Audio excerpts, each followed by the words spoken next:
Assalamualaikum warahmatullahi wabarakatuh. Warahmatullahi wabarakatuh.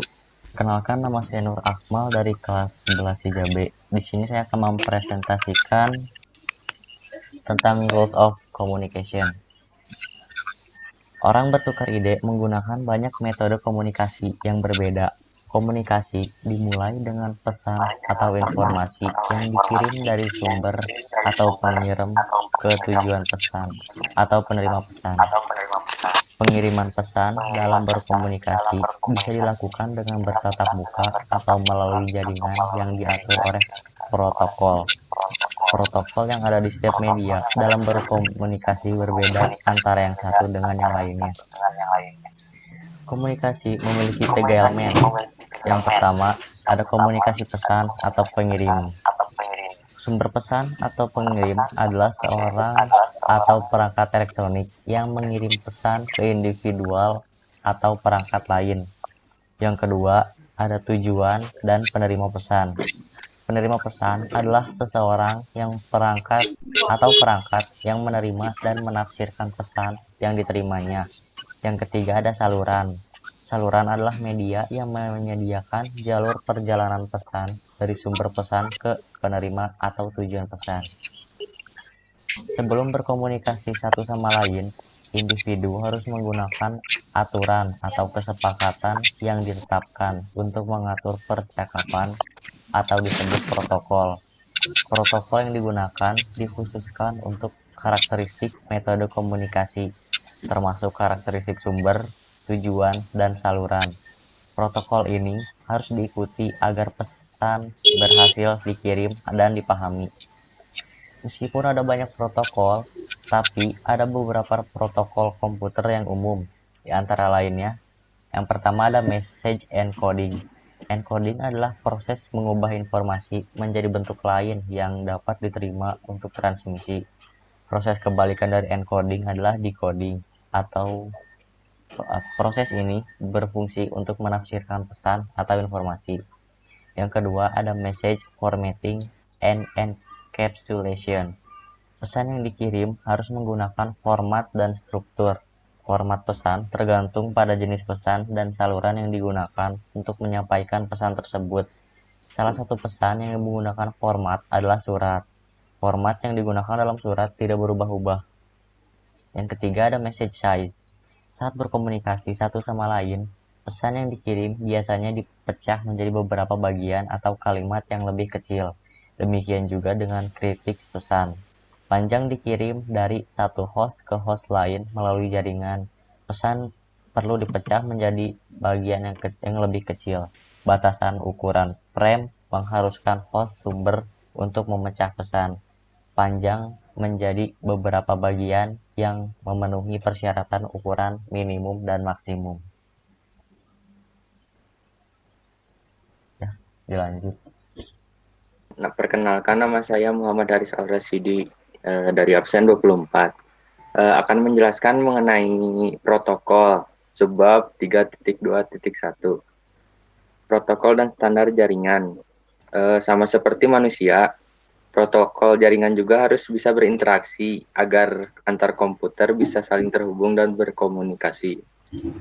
Beberapa protokol yang saling terhubung disebut protokol suite atau rangkaian protokol. Protokol suite ini diimplementasikan oleh host dan perangkat jaringan dalam software, hardware, atau keduanya. Cara terbaik untuk memvisualisasikan bagaimana protokol bekerja adalah dengan melihat interaksi sebagai stack. Stack di protokol menunjukkan bagaimana masing-masing protokol dalam jaringan diimplementasikan. Protokol ini dilihat dari segi layer, dengan setiap layer tingkatan yang lebih tinggi bergantung pada fungsionalitas yang ditentukan oleh protokol yang ditampilkan di layer yang lebih rendah. Lapisan bawah pada layer berkaitan dengan pemindahan data melalui jaringan dan menyediakan layanan ke lapisan atas yang difokuskan pada konten pesan yang dikirim. Seperti gambar ini, di lapisan bawah itu ada physical layer. Di sini tuh ada dua orang. masing-masing dengan suara yang berkomunikasi dengan suara. Kemudian pada lapisan kedua ada rules layer, yaitu ada kesepakatan untuk berbicara dalam bahasa yang sama, ada protokolnya.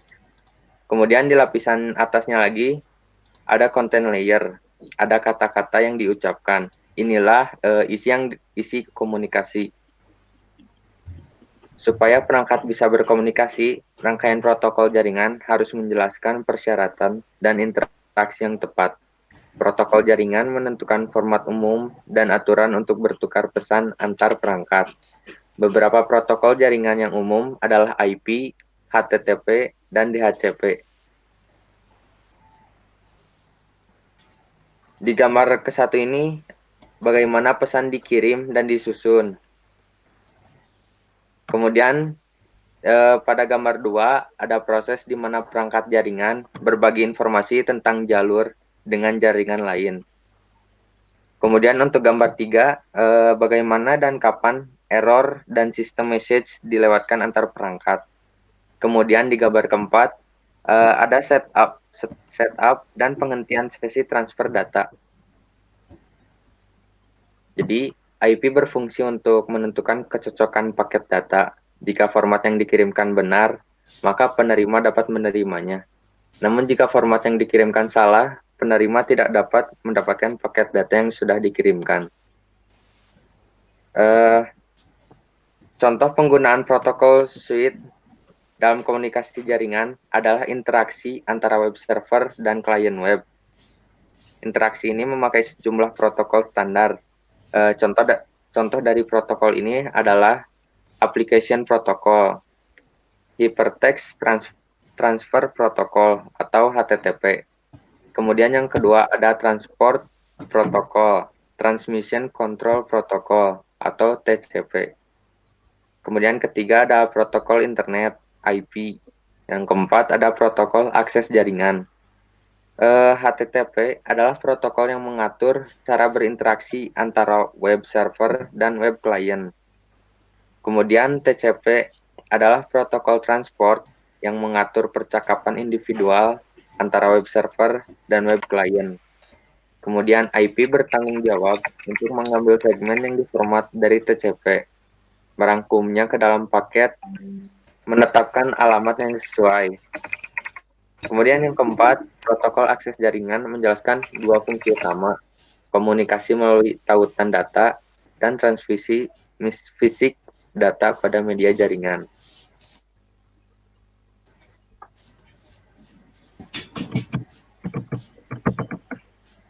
Ya, sudah sekian dari saya.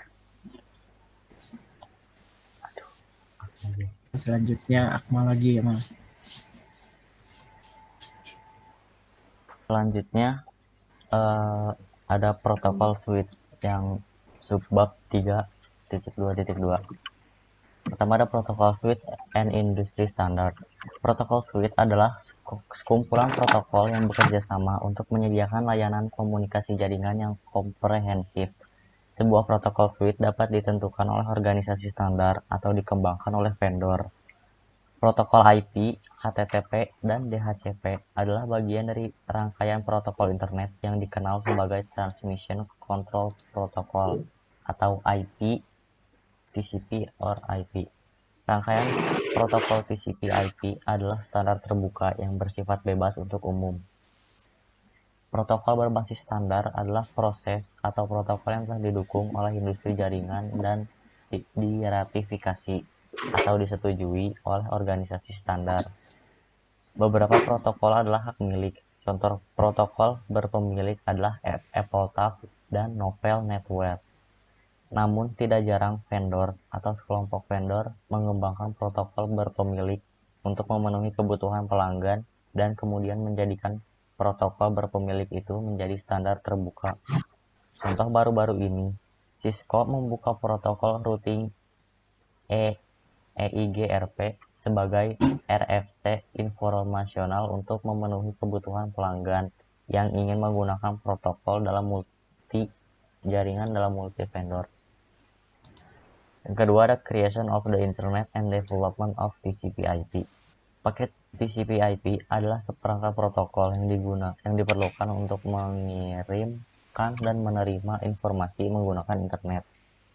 Sebelum adanya TCP/IP yang sekarang, Advanced Research Project Agency Network atau ARPANET lebih dulu muncul pada tahun 1969 dengan menghubungkan komputer mainframe di 4 lokasi. Lalu kemudian pada 1973, Robert Kahn dan Clinton Cerf mulai mengerjakan TCP untuk mengembangkan ARPANET generasi berikutnya.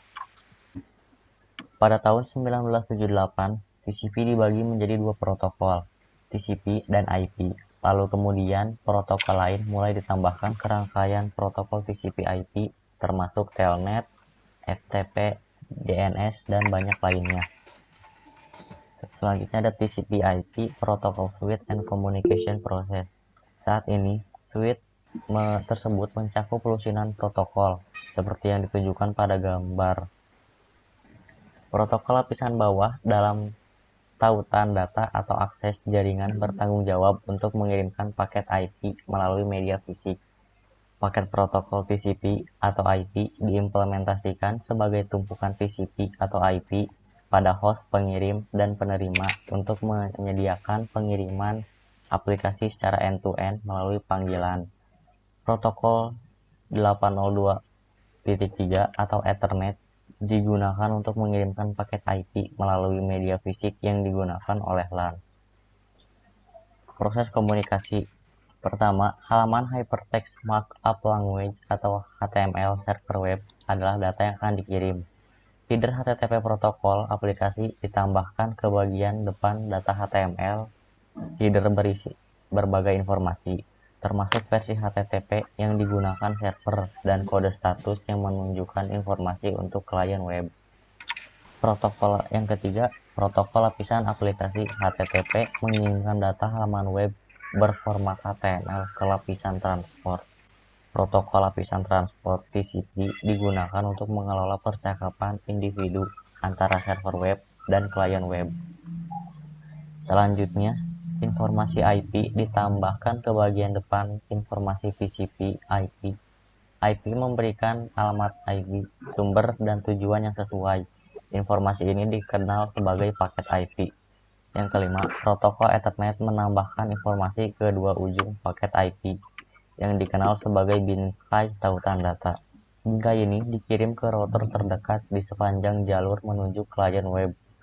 Router ini menghapus informasi Ethernet, menganalisis paket IP, menentukan jalur terbaik untuk paket tersebut, memasukkan paket ke dalam frame baru, dan mengirimkannya ke router tetangga berikutnya menuju tujuan.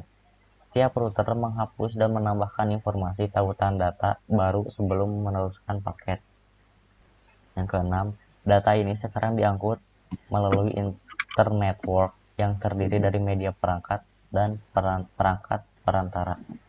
Yang ketujuh, klien menerima frame data link yang berisi data dan setiap header protokol diproses dan kemudian dihapus dalam urutan yang berlawanan. Dengan penambahan tersebut, informasi Ethernet diproses dan dihapus, diikuti oleh informasi protokol IP, lalu informasi TCP, dan terakhir informasi HTTP.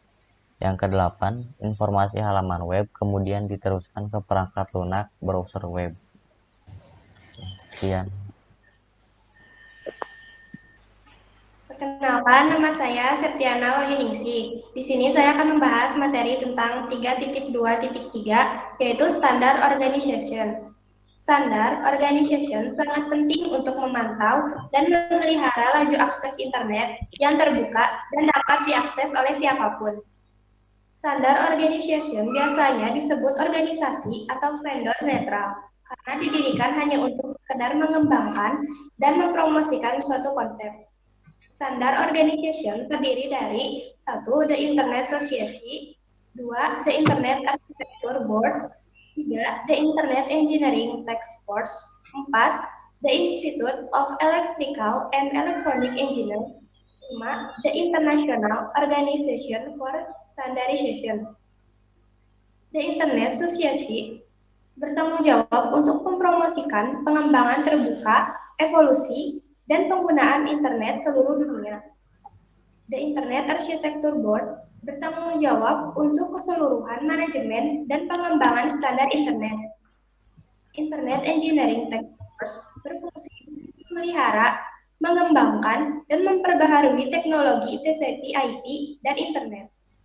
Internet Research Task Force berfungsi untuk melakukan penelitian jangka panjang terkait dengan teknologi, arsitektur, aplikasi, maupun TCP/IP dan juga Internet. Institute of Electrical and Electronic Engineers adalah organisasi profesional yang bergerak di bidang elektronik dan kelistrikan dengan dedikasi untuk memajukan inovasi teknologi. Terdiri dari beberapa organisasi sebagai berikut. 1. EIO, Electronic Internet Alliance, berkaitan erat kabel listrik, konektor, dan pemasangan peralatan jaringan. Yang kedua, TIA, Telecommunication Industry Association, berkaitan erat dengan pengembangan standar komunikasi seperti peralatan radio, menara seluler, dan komunikasi satelit. Yang ketiga, ITUT, The International Telecommunication Union, Telecommunication Standardization Sector, berkaitan erat dengan kompresi video, internet protokol television, dan komunikasi broadband seperti digital subscriber line. Yang keempat, ICANN, Internet Address and Numbers, berkaitan erat dengan alokasi alamat IP dan pengelolaan domain yang digunakan oleh DNS. Yang kelima, IANA, Internet Assigned Number, berkaitan erat dengan pengawasan dan pengelolaan alokasi alamat IP.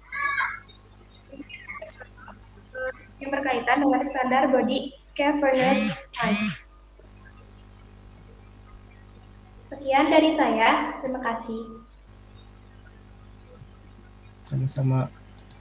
Perkenalkan, nama saya Karina Nisa dari absen 17. Di sini akan mempresentasikan mengenai bagian kelima, yaitu reference model. Model TCP/IP merupakan salah satu layer model yang biasanya sering digunakan dalam membantu memvisualisasikan interaksi berbagai protokol jaringan. Setiap model terdiri dari beberapa lapisan yang saling berinteraksi satu sama lain.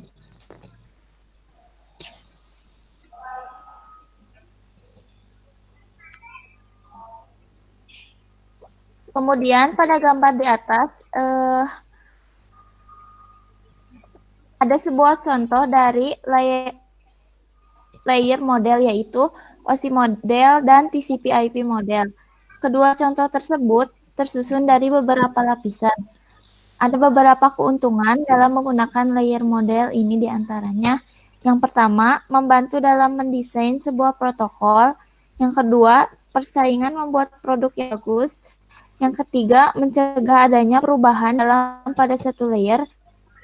Keempat, menyediakan bahasa secara umum yang menjelaskan apa itu fungsi jaringan. Kemudian ada dua tipe dasar model jaringan. Yang pertama, protokol model. Model ini menjelaskan fungsi-fungsi dari setiap lapisan-lapisan protokol dalam suatu model. Contoh dari protokol model VIP model. Yang kedua, reference model. Model ini memiliki tujuan, yaitu untuk membantu pemahaman yang lebih jelas tentang fungsi dan proses yang terlibat. Kemudian ada DOC reference model. Fungsi awal model ini dirancang untuk menyediakan kerangka untuk membangun sebuah kerangka pada sistem terbuka. Berikut merupakan lapisan-lapisan yang terdiri pada OSI model. Bisa dilihat di strukturnya, lapisan yang pertama adalah lapisan yang paling bawah, yaitu physical layer. Layer-layer yang terdapat pada OSI model yang pertama ada physical layer untuk mengaktifkan dan memelihara koneksi untuk transmisi bit dari perangkat jaringan. Kemudian yang kedua ada data link layer untuk menjelaskan metode untuk bertukar data antar perangkat secara umum.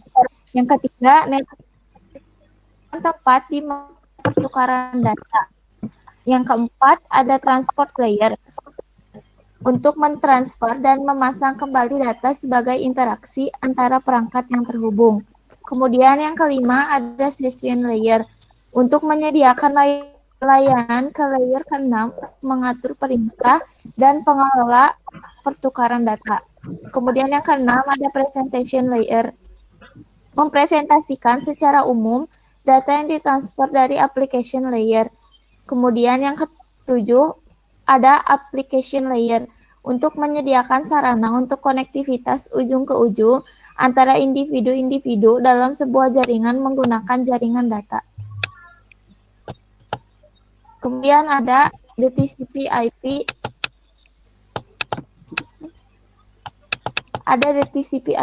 protokol model. TCP/IP layer merupakan model yang berfungsi untuk mempresentasikan komunikasi data antar perangkat jaringan yang saling terhubung satu sama lain. TCP/IP menggunakan dokumen RFC dalam penggunaannya. RFC ini merupakan berisi dokumen dan sebuah organisasi tentang internet, termasuk ke spesifikasi teknis dan dokumen kebijakan yang dihasilkan oleh IETF.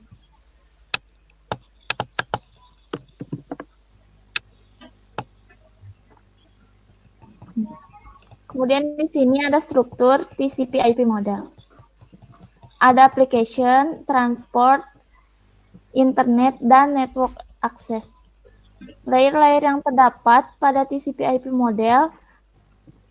Yang pertama, application layer untuk mempresentasikan data kepada pengguna, ditambah encoding dan kontrol dialog.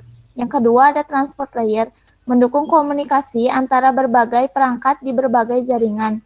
Yang ketiga, ada internet layer, menentukan jalur terbaik melalui jaringan. Yang keempat, network access, mengontrol perangkat keras dan media yang membentuk jaringan. Nah, ini adalah struktur dari OSI model dan TCP/IP model.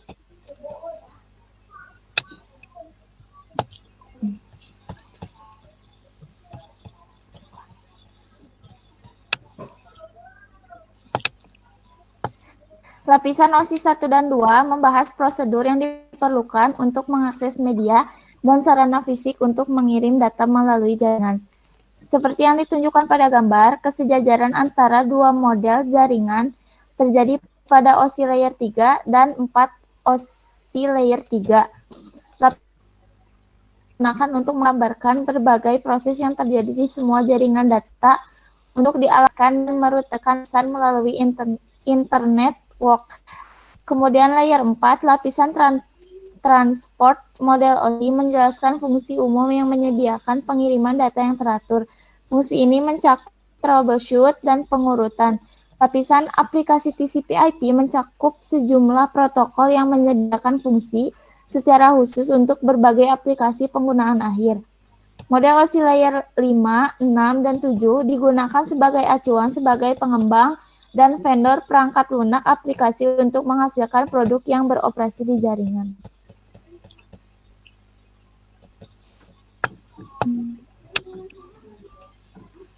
Udah, sok selanjutnya.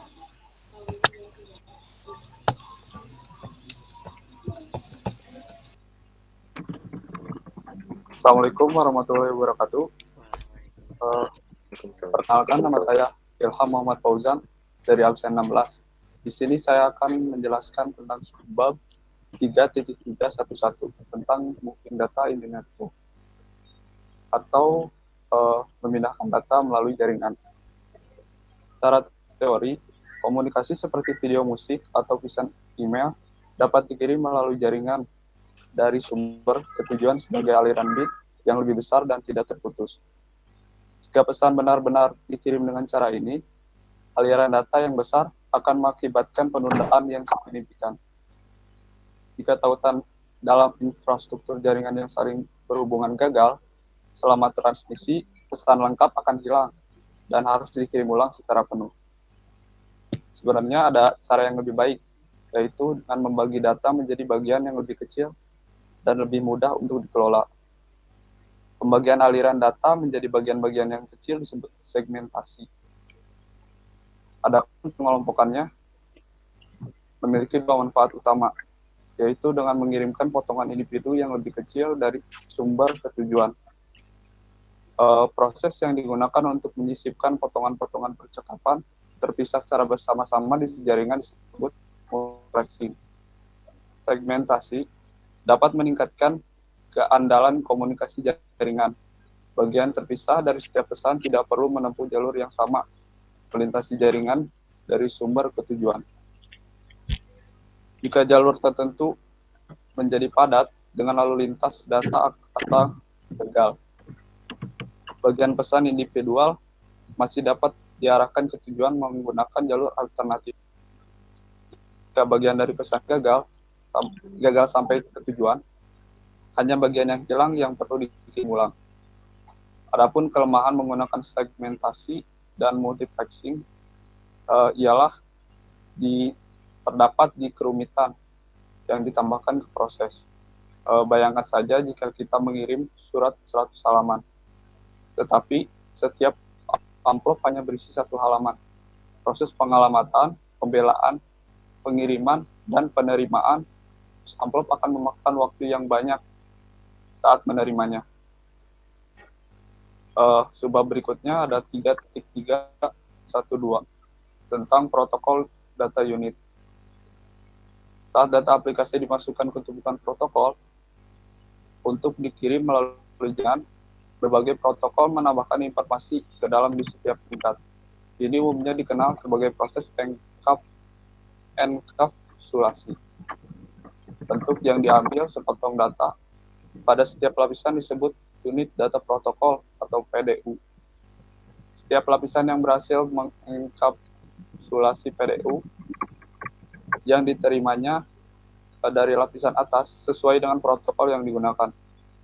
Pada setiap tahapan proses, PDU memiliki nama yang berbeda untuk mencerminkan fungsi barunya.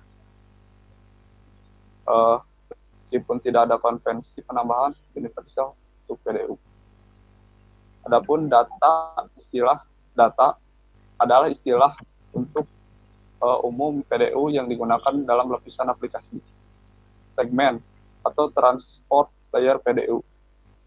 Paket atau PDU lapisan internet. Frame atau lapisan akses jaringan PDU.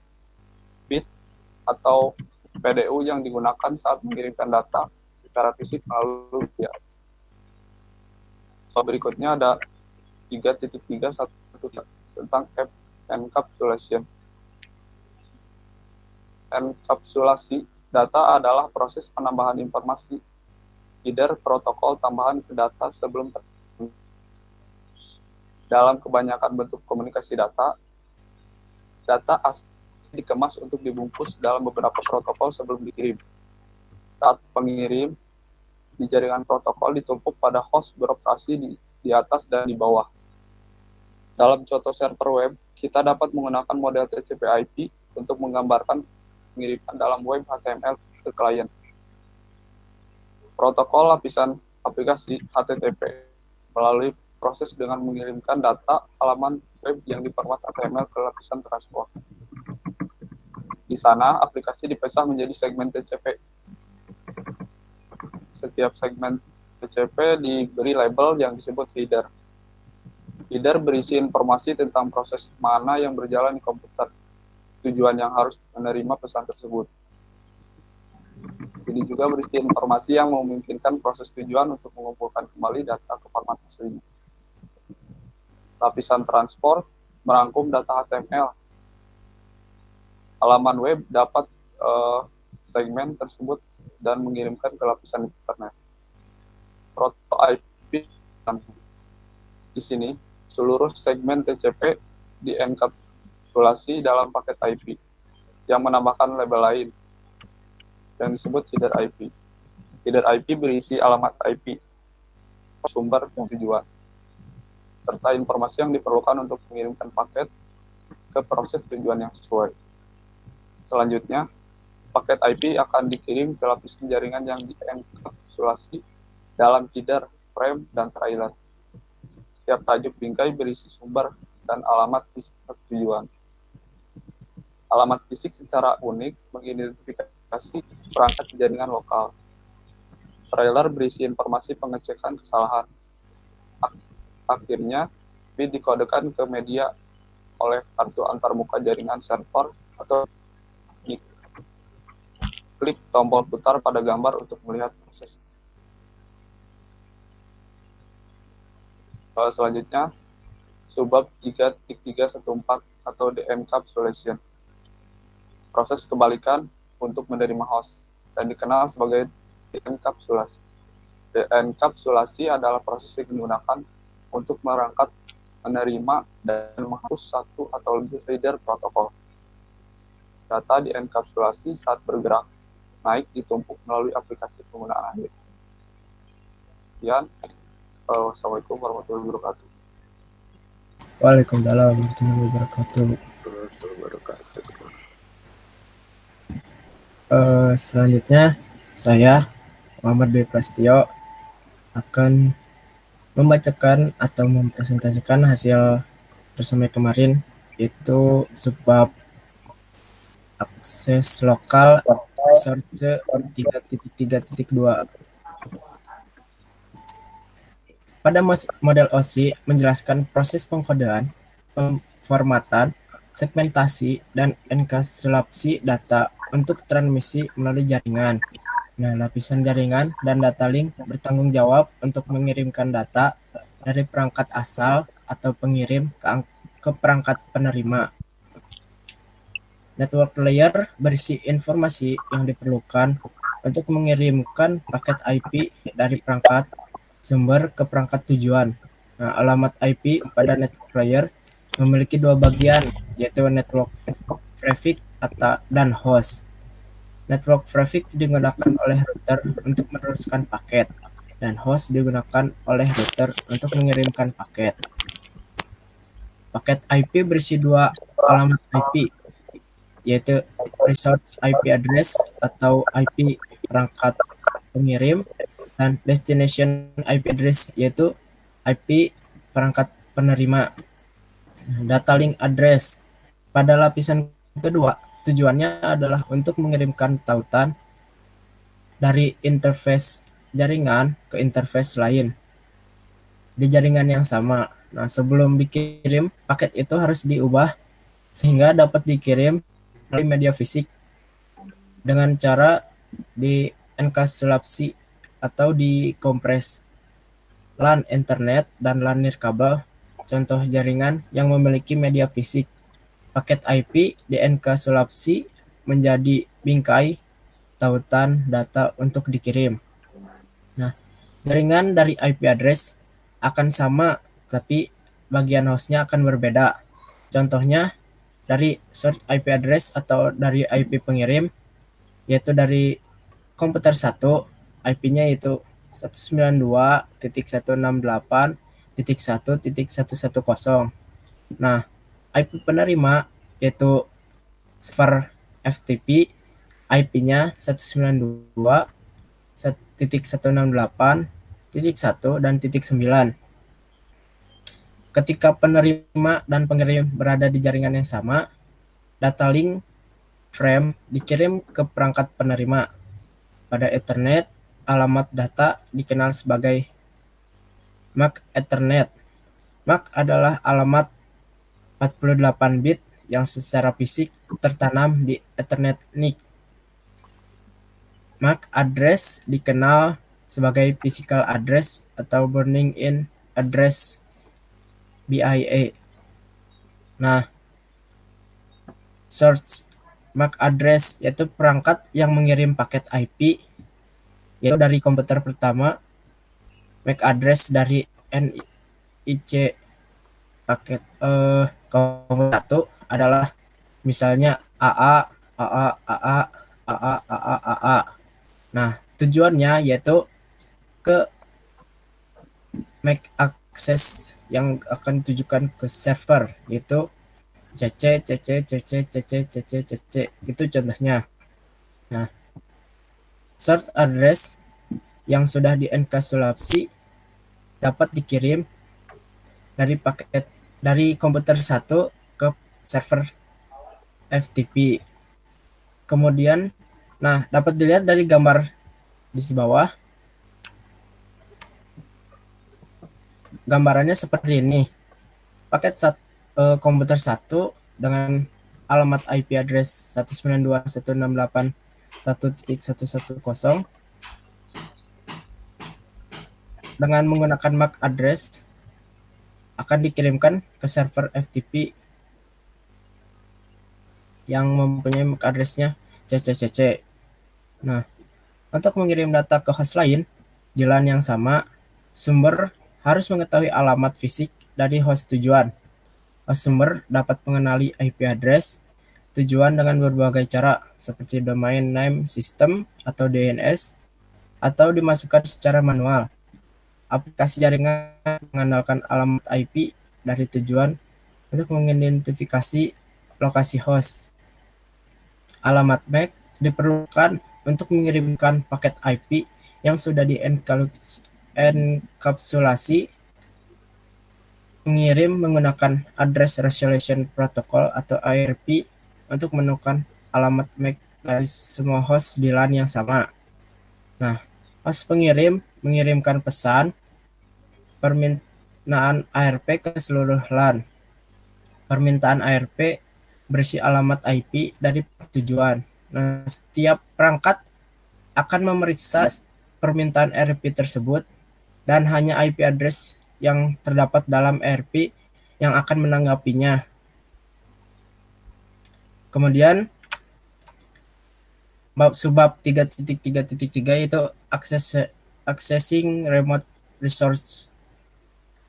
Pada gateway default, ketika host perlu mengirimkan pesan ke host lain, letaknya di jaringan sama, maka akan diteruskan pesan itu secara langsung, seperti yang sudah dijelaskan tadi. Namun, ketika host perlu mengirimkan pesan ke jaringan yang jaraknya jauh, maka host tersebut perlu menggunakan router yang dikenal sebagai gateway default. Nah, gateway default adalah IP address dari interface sebuah router di jaringan yang sama dengan pengirim. Alamat dari gateway default harus dikonfigurasi dari pengaturan TCP IP host. Jika gateway salah ditentukan, maka pesan tidak akan dikirimkan. Nah, IP address menunjukkan jaringan dan alamat perangkat dari sumber dan tujuan ketika pengirim berada di jaringan yang berbeda dari penerima. IP address sumber dan tujuan akan mewakili host di jaringan yang berbeda. Seperti contoh, IP dari pengirim, yaitu komputer 1, IP-nya 192.168.1.110. Lalu IP penerimanya yaitu server web yang IP-nya 172.16.1.99. Ketika pengirim dan penerima paket berada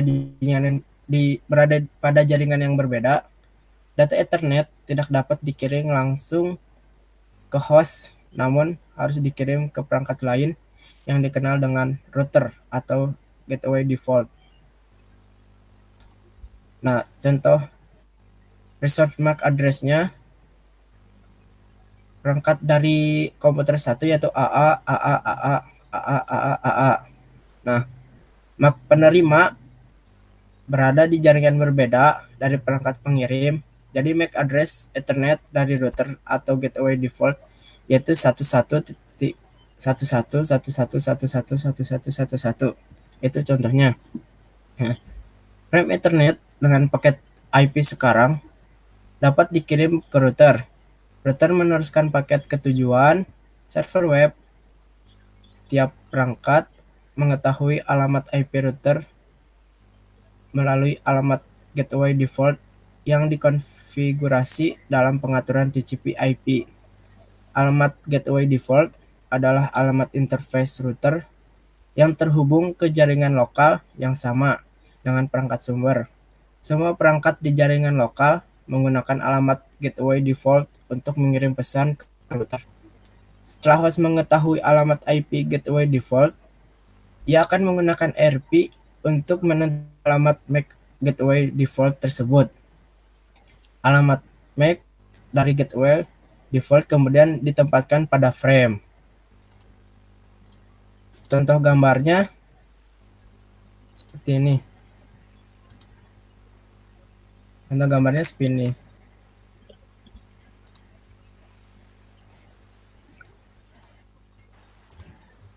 Jadi ini pada komputer 1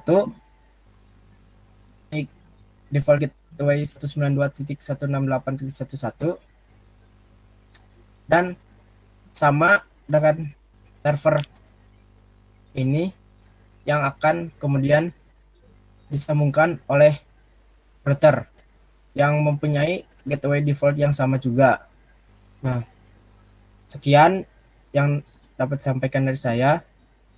Assalamualaikum warahmatullahi wabarakatuh. Ya, setelah mendengarkan pemaparan materi dari teman-teman kita, sekarang masuk sesi untuk mengemukakan pendapat, pertanyaan, maupun pernyataan. Silahkan. Ada yang mau bertanya?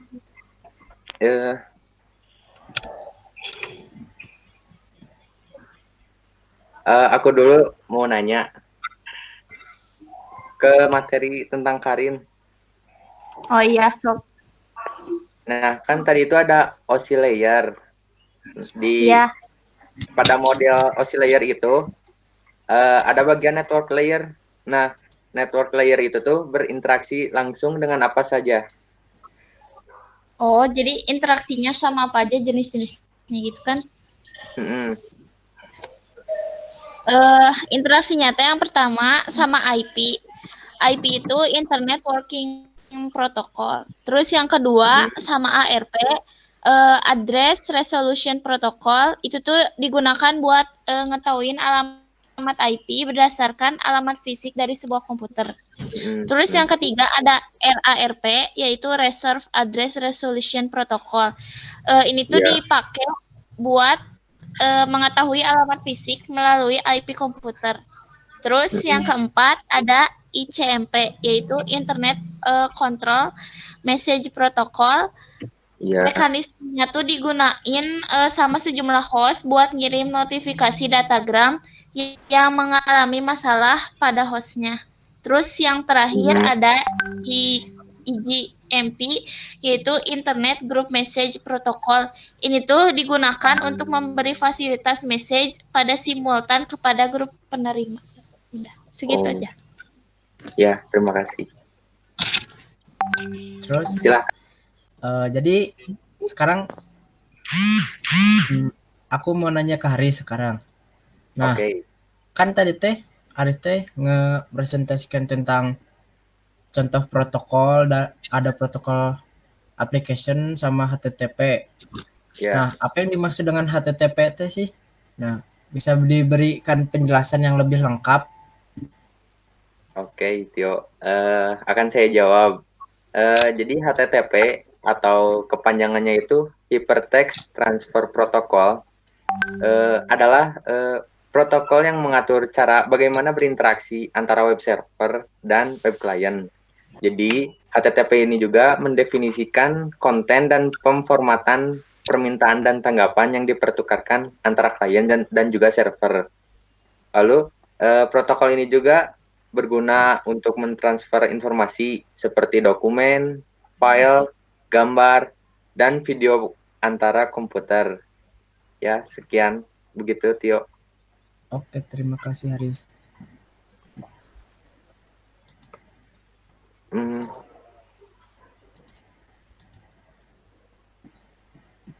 Ada yang mau nanya lagi? Ya. Seperti. Aku mau nanya ke materi yang 7 sama 8 yang dibawain sama Tio. Mengapa alamat MAC Ethernet diperlukan? Nah, alamat MAC address itu diperlukan pada jaringan komputer karena pada jaringan komputer memanfaatkan MAC address bukan dari IP address apalagi URL. Nah, contohnya pada komputer 1 akan mengirimkan paket ke komputer 2. Nah, komputer 1 menggunakan ARP untuk mendapatkan MAC address-nya. Untuk Ya, melakukannya, komputer 1 perlu mengirimkan ke semua komputer di jaringan. Hanya satu yang akan menjawab. Nah, yang akan menjawab itu akan mendapatkan maksudnya komputer yang pertama akan mendapat MAC address dari pengirim paket. Jadi MAC address itu yang mengizinkan perangkat-perangkat dari jaringan agar dapat berkomunikasi dengan yang satu dengan yang lainnya. Jadi seperti itulah, kayak penghubung kayaknya. Izin bertanya kepada Septi, yang tadi apa sih topik yang dibahas sama Septi? Prinsip-prinsip yang mendasari ISOC teh apa aja? ISOC yang mendasari itu teh apa aja? Saya akan menjawab pertanyaan dari Karin. Sebelumnya, kita harus mengetahui dulu pengertian dari ISOC itu terlebih dahulu. Pengertiannya itu bertanggung jawab untuk mempromosikan pengembangan terbuka, evaluasi, dan penggunaan internet di seluruh dunia. Nah, ISOC itu mempunyai prinsip-prinsip di antaranya yaitu pemanfaatan internet yang menguntungkan, tidak dihalang-halangi, pengaturan isi oleh penyedia, tidak ada penyesalan pendahulu terhadap komunikasi online, forum terbuka untuk pengembangan standar dan teknologi internet, dan pengguna internet boleh melakukan enkripsi pada komunikasi dan informasi mereka tanpa pembatasan. Sekian. Oh, Ya. terima kasih Septi atas jawabannya. Ya, Bapak. Good job.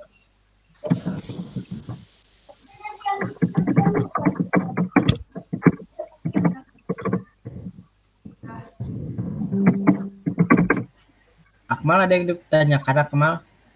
Tidak ada.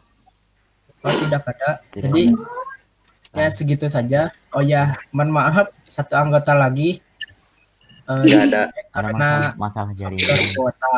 Jadi mohon maklum. Problem Sekian biasa. kelompok kami. Assalamualaikum warahmatullahi wabarakatuh. Wabarakatuh.